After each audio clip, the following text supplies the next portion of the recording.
ရေခဲတက်တာမှာအရင်ဘက်ကပြောင်းမှုလေးချက်နေတာနဲ့လက်ကျန်ရှင်းမှာမို့လို့အခုလိုလေးဝတ်သားလေးနဲ့ပြောင်းမှုကြော်လေးကြော်စားလိုက်ပါတယ်။ရင်ဦးဆုံးပြောင်းမှုစစ်လေးတွေကိုဓားလေးနဲ့အရင်လှီးထားပေးပါတယ်။ပြီးရင်တော့ကြက်သွန်နီးကြက်သွန်ဖြူရုပ်သီးရဲ့ပင်စိမ်းလေးရဲ့ခင်းကျင်သီးလေးရဲ့ပါထည့်မယ်ပေါ့နော်။ဝတ်သားသုံးထပ်သားလေးကိုတော့တသေးသေးလေးလှီးထားပေးပါတယ်။ပိုးထဲမှာစီနှဲငယ်ထည့်ပြီးတော့ဝတ်သားကိုအရင်ကြက်အောင်ကြော်ပါမယ်။ဝတ်သားတွေကတော့ပပလေးလှီးထားတဲ့အတွက်ကြောင့်တအားကြော်စရာမလိုဘူးပေါ့နော်။ရတာလေးအတွက်အသားမှုတ်ရဲ့ခင်းစီကိုအရင်ထည့်ပြီးတော့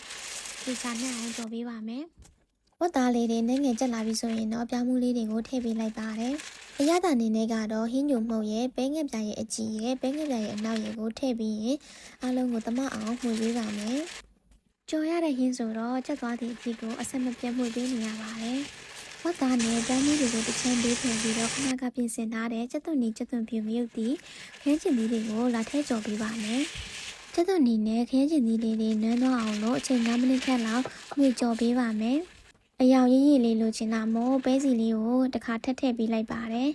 ။ပဲစီလေးတွေကိုတမအောင်မှွေပြီးဆိုလို့ရှိရင်ခင်းချင်သီးရဲ့ကျက်သွန်နီလေးတွေလည်းနွမ်းသွားရင်ရပါပြီ။မီးလေးပိတ်ပြီးတော့ပင်စိမ်းရက်လေးတွေအုပ်လိုက်မယ်ဆိုလို့ရှိရင်အရန်ကိုမှွေးပါတယ်။ပြောင်းမှုချချိုလေးတွေရဲ့ဝတ်သားလေးတွေရဲ့ကိုမရုပ်သီးဆက်ဆက်လေးနဲ့အခုလိုလေးကြော်လိုက်တော့လေသူလည်းတစ်မျိုးစားကောင်းပါတယ်။ကဲလက်ကြော်စားကြည့်ကြပါတော့။